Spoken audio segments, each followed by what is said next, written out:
அட என்னப்பா எப்ப பார்த்தாலும் வீட்டுல ஒரே மாதிரி டிஃபன் செய்யற அப்படின்னு உங்க கணவர் கேக்குறாரா? கவலையை விடுங்க. இது போல டிஃபன் செஞ்சு கொடுங்க. சின்ன பசங்க, பெரியவங்க எல்லாருமே விரும்பி சாப்பிடுவாங்க. ரொம்ப ஹெல்த்தியான ஒரு டிஃபன் ரெசிபி. சூப்பரா இருக்கும் டேஸ்ட்.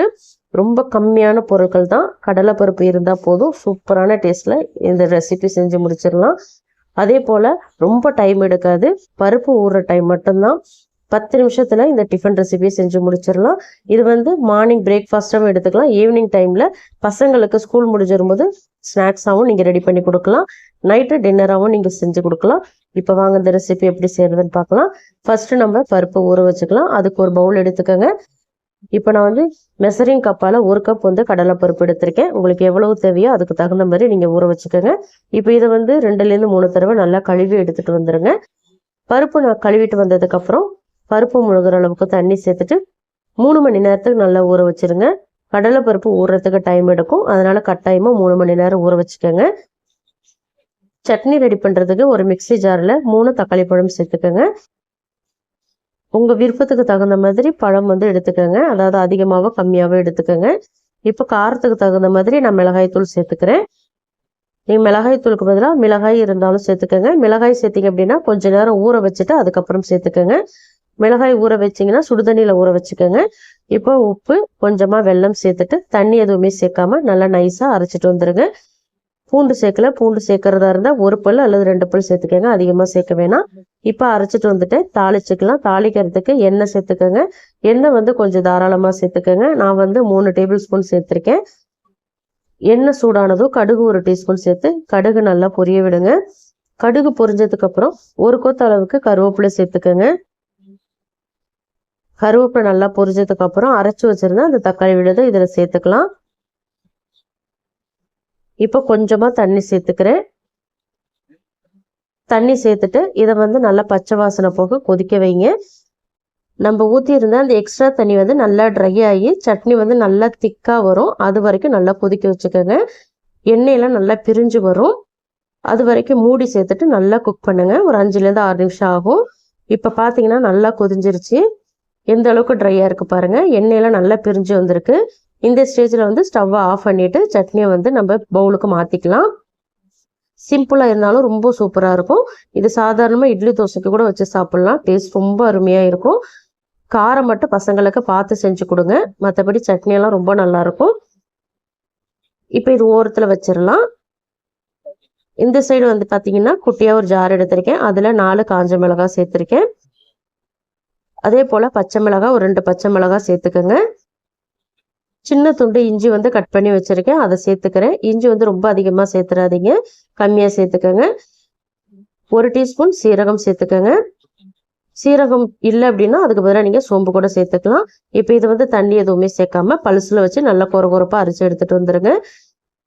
தண்ணி ஒரு ட்ராப் கூட சேர்க்கக்கூடாது. இப்போ பார்த்தீங்கன்னா அரைச்சிட்டு வந்துட்டேன். இந்த பக்குவத்துக்கு அரைச்சிக்கோங்க. இப்போ இதுவும் ஓரத்தில் இருக்கட்டும். நம்ம ஊற வச்சிருந்த பருப்பு பார்த்தீங்கன்னா நல்லா ஊறி வந்திருக்கு. இப்போ பாரு, நான் உடச்சி காட்டுறேன் பாருங்க. ஈஸியாக உடையுது பாருங்க. இப்போ இதை வந்து மிக்சி ஜாருக்கு மாற்றிக்கலாம். இப்போ நான் பருப்பு எல்லாத்தையுமே மிக்சி ஜாருக்கு மாற்றிட்டேன். இதில் வந்து இப்போ கொஞ்சமாக தண்ணி சேர்த்துட்டு நல்லா ஸ்மூத்தாக அரைச்சிக்கோங்க. அதே போல் ரொம்ப தண்ணியாக அரைச்சிடக்கூடாது. நல்லா திக்காக ஸ்மூத்தாக அரைச்சிக்கணும். தண்ணி வந்து கொஞ்சமாக சேர்த்து அரைச்சிக்கோங்க. நிறைய சேர்த்துறாதீங்க. இப்போ அரைச்சிட்டு வந்துடலாம். பருப்பு பார்த்தீங்கன்னா நான் அரைச்சிட்டு வந்துட்டேன். நான் எடுத்து காட்டுறேன் பாருங்க. இந்த பக்குவத்துக்கு நீங்களும் அரைச்சிக்கோங்க. நல்லா திக்காக இருக்கணும். அதே போல் நல்லா நைஸாக அரைச்சிக்கணும். பருப்பு அரைக்கிறதுக்கு பார்த்தீங்கன்னா தண்ணி ரொம்ப அதிகமாக தேவைப்படாது. அதனால் சேர்க்கும்போது கொஞ்சமாக சேர்த்து அரைச்சிக்கோங்க. இப்போ அது கூடவே வந்து ஸ்வீட் கார்ன் வந்து 1 கப் அளவுக்கு சேர்த்துக்கலாம். பச்சையாக தான் எடுத்திருக்கேன், வேக வச்சதில்லை. இப்போ இதையும் வந்து ஒரு தடவை நல்லா அரைச்சி எடுத்துகிட்டு வந்துடுங்க. தண்ணி எக்ஸ்ட்ரா சேர்க்க வேணாம். கார்னில் இருக்கிற அந்த தண்ணியே போதுமானது. நல்லா நைஸாக அரைச்சிக்கோங்க. கார்னையும் நான் அரைச்சிட்டு வந்துட்டேன். ஒரு ட்ராப் தண்ணி கூட சேர்க்கல. இந்த அளவுக்கு நீங்களும் அரைச்சிக்கோங்க. நல்லா திக்காக இருக்குது பாருங்கள். இப்போ இந்த மாவை வந்து நம்ம பவுலுக்கு மாற்றிக்கலாம். ரொம்ப உங்களுக்கு தண்ணியாக அரைச்சிட்டிங்க அப்படின்னா அதுக்கு நீங்கள் அட்ஜஸ்ட் பண்ணுறதுக்கு வந்து கடலை மாவு கொஞ்சமாக சேர்த்துக்கோங்க. இப்போ இதில் வந்து நம்ம ஏற்கனவே அரைச்சி வச்சுருந்தா அந்த மிளகாயை இதில் சேர்த்துக்கலாம். மிளகாய் இஞ்செல்லாம் அரைச்சிருந்த பாருங்க, அதை சேர்த்துக்கலாம். வெங்காயம் வந்து 1 கப் சேர்த்துக்கிறேன், பொடியாக நறுக்குனது. இது வந்து 2 வெங்காயம் கிட்ட இருக்கும். அதே போல் 1 கப் வந்து துருவன கேரட் சேர்த்துக்கிறேன். இது வந்து சின்ன சைஸில் 3 கேரட் நான் எடுத்திருந்தேன்.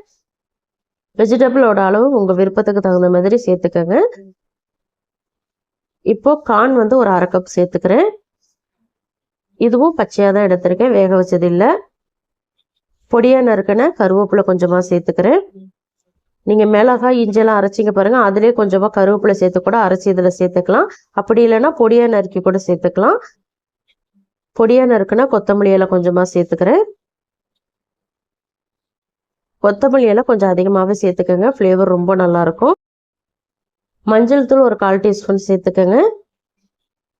உப்பு தேவையான அளவு சேர்த்துக்கோங்க. இதில் வந்து பெருங்காயத்தூள் நீங்கள் ஒரு 1/4 டீஸ்பூன் சேர்த்துக்கிறதா இருந்தால் தாராளமாக சேர்த்துக்கலாம், நான் சேர்க்கல. இப்போ இது எல்லாத்தையுமே நல்லா கலந்து விட்டுக்கோங்க. தண்ணி வந்து எக்ஸ்ட்ரா சேர்க்க வேணாம், ஏன்னா வெங்காயம் காணி கேரட் இதில் இருக்கிற தண்ணியை நம்ம மிக்ஸ் பண்ணுறதுக்கு ஹெல்ப்ஃபுல்லாக இருக்கும். அதனால் தண்ணி நிறைய சேர்க்க வேணாம், நல்லா திக்காக மிக்ஸ் பண்ணிக்கோங்க. ரொம்ப தண்ணி ஆயிடுச்சு அப்படின்னா மட்டும் நீங்கள் கடலை மாவு சேர்த்துக்கோங்க, அரிசி மாவெல்லாம் சேர்த்துறாதீங்க. இப்போ நல்லா மிக்ஸ் பண்ணிட்டேன் பாருங்கள். இந்த ஸ்டேஜில் உப்பெல்லாம் இருக்கான்னு செக் பண்ணிக்கோங்க. இப்போ மாவு ஒருத்தில் இருக்கட்டும். இந்த சைடு பார்த்தீங்கன்னா தோசைக்கல்லை நல்லா ஹீட் பண்ணி வச்சுருக்கேன். ஹீட் பண்ணி லோ அல்லது மீடியம் ஃப்ளேமில் வச்சுக்கோங்க. இப்போ ஒரு குழிக்கரண்டி நிறைய மாவு எடுத்து சேர்த்துட்டு நல்லா திரட்டி விட்டுக்கோங்க. உங்களுக்கு எந்த சைஸுக்கு தேவையோ அதுக்கு தகுந்த மாதிரி திரட்டிக்கோங்க. இது வந்து திக்காக செஞ்சாலும் நல்லாயிருக்கும், நல்லா தின்னாக திரட்டி செஞ்சாலும் சூப்பராக வரும், டேஸ்ட்டும் நல்லா இருக்கும். இப்போ திரட்டினதுக்கப்புறம் எண்ணெய் சேர்த்துக்கோங்க. எண்ணெய், பட்டர், கீ எது வேணாலும் சேர்த்துக்கலாம், ரொம்ப நல்லாயிருக்கும். எண்ணெயோட அளவுகள் வந்து உங்கள் விருப்பத்துக்கு தகுந்த மாதிரி சேர்த்துக்கோங்க. சில பேர் அதிகமாக ஊற்றி சாப்பிட்டா நல்லாயிருக்கும், சில பேருக்கு கம்மியாக ஊற்றி சாப்பிட்டா நல்லாயிருக்கும். அதனால் எண்ணெய் வந்து உங்கள் விருப்பத்துக்கு தகுந்த மாதிரி சேர்த்து செஞ்சுக்கோங்க. இந்த ரெசிபி பார்த்தீங்கன்னா வெயிட் லாஸ் பண்ணுறவங்களுக்குலாம் ரொம்ப யூஸ்ஃபுல்லான ஒரு ரெசிபி. கட்டாயமாக இது வெயிட் லாஸ் பண்ணுறதுக்கு ஹெல்ப்பாக இருக்கும் இந்த டிஃபன் வந்து. இப்போ ஒரு சைடு வெந்துருச்சு, இன்னொரு சைடு திருப்பி போட்டு அந்த சைடு நல்லா குக் பண்ணிக்கோங்க. நல்ல கலர் மாதிரி வரட்டும். கார்ன் வந்து பர்ஃபெக்டாக வெந்து வரும், பயப்படவே தேவையில்லை. மீடியம் அல்லது லோ ஃப்ளேமில் மட்டும் வச்சு குக் பண்ணுங்க. ஹை ஃப்ளேமில் வச்சிங்கன்னா கார்ன் சரியாக வேகாது, மாவும் சரியாக வேகாது. இப்போ 2 சைடுமே நல்லா குக் ஆகிடுச்சு, வெளியில் எடுத்துக்கலாம். இந்த அடை தோசைக்கு பார்த்தீங்கன்னா நான் வச்சுருக்கிற இந்த சட்னியும் நல்லாயிருக்கும், அல்லது தேங்காய் சட்னி சூப்பராக இருக்கும்.